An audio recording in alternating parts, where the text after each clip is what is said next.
ইতিবাচক ধারায় শেষ হয়েছে ঢাকা স্টক এক্সচেঞ্জের লেনদেন।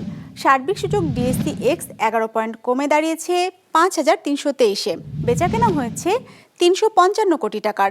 লেনদেনে অংশ নেওয়া শেয়ার ও মিউচুয়াল ফান্ডের মধ্যে দর বেড়েছে 142টির, কমেছে 195টির, আর অপরিবর্তিত আছে 63টির দর। এবার বাজার নিয়ে বিশ্লেষণ শুনবো সিটি ব্যাংক ক্যাপিটালের। আজ দিনের শুরুতে মার্কেট ঊর্ধ্বগতি নিয়ে তার লেনদেন শুরু করে। পরবর্তীতে দিনের পুরোটা সময় জুড়ে মার্কেটে আপস অ্যান্ড ডাউনস পরিলক্ষিত করা যায়। দিন শেষে বিনিয়োগকারীদের মধ্যে সেল প্রেশারের জন্য মার্কেট দিন শেষে 11.83 পয়েন্ট নেগেটিভ রেখে আজকে তার লেনদেন শেষ করে। আজ মার্কেটের লেনদেনত কোম্পানিগুলোর মধ্যে শেয়ার মূল্য বেড়েছে 142টি, কমেছে 195টি এবং অপরিবর্তিত ছিল 63টি কোম্পানির শেয়ার মূল্য। আজ মার্কেটে টোটাল টার্নওভার ছিল 355 কোটি টাকা।